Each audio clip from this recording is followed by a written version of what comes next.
रुक करेंगे संसद के बजट सत्र का। सबसे पहले बजट सत्र का आज 11वां दिन है और आज की कार्यवाही सुबह 11 बजे शुरू होगी। लोकसभा और राज्यसभा दोनों ही हाउसेस की कार्यवाही सुबह 11 बजे शुरू होगी। लोकसभा में आज बजट पर चर्चा का जवाब देंगी केंद्रीय वित्त मंत्री निर्मला सीतारमण चर्चा का जवाब देंगी। लोकसभा में आज राहुल गांधी भी बोल सकते हैं।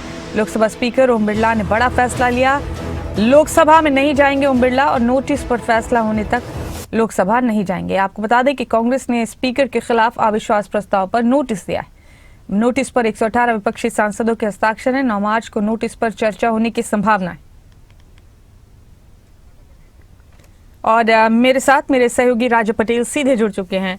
राजा, आज 11वें दिन की कार्यवाही शुरू होगी सुबह 11 बजे। लोकसभा और राज्यसभा दोनों ही हाउसेज में इस वक्त बजट सत्र की कार्यवाही अभी तक खूब चर्चाओं में रही है, खूब हंगामा हुआ है। राजा, आज के दिन की कार्यवाही किस तरह की हो सकती है? आज निर्मला सीतारमण भी अपना जवाब पेश करेंगी बजट पर चर्चा को लेकर।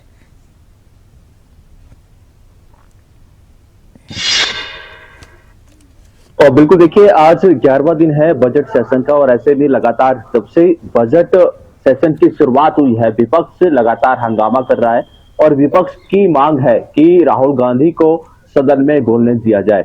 अब ऐसे में विपक्ष के सांसदों ने करीबन 118 सांसदों ने अपने हस्ताक्षर कर जो लोकसभा के सचिव हैं उनको ये जो ज्ञापन है, ये पत्र है सौंपा है, नोटिस किया है। अब ऐसे में लोकसभा जो अध्यक्ष उनके खिलाफ ये नोटिस दिया गया है।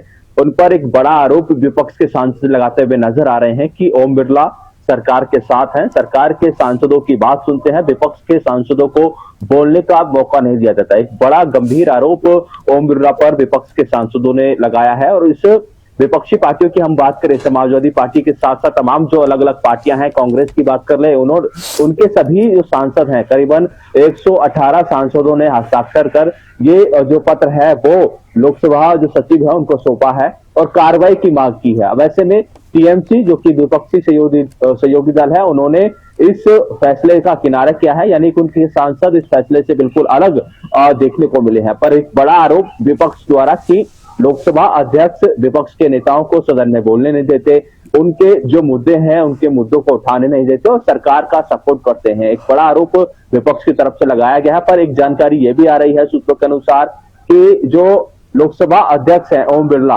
उन्होंने एक फैसला लिया है कि जब तक उनके इस पूरे मामले को लेकर निष्पक्षता नहीं आती वो लोकसभा में नहीं जाएंगे।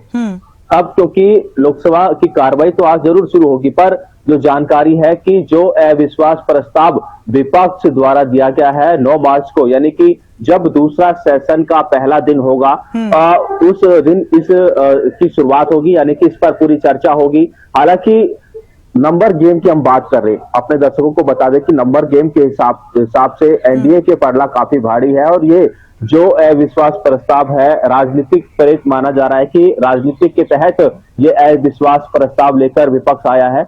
अब क्योंकि इस पूरे मामले को लेकर, इस पूरे मुद्दे को लेकर 9 मार्च को जो जानकारी है कि चर्चा हो सकती है, किस तरीके की यह चर्चा दूसरे सेशन के पहले दिन रहेगी, देखने वाली बात होगी। जी राजा, आज राहुल गांधी भी बोल सकते हैं लोकसभा में?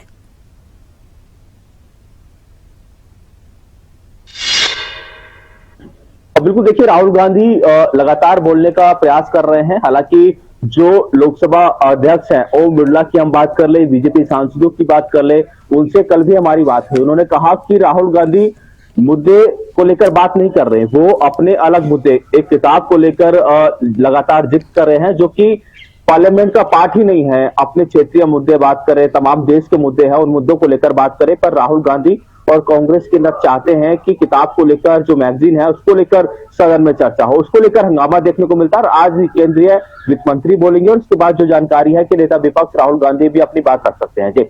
जी बहुत शुक्रिया राजा, मेरे साथ जुड़ने के लिए। इस खबर पर आपका बहुत बहुत शुक्रिया।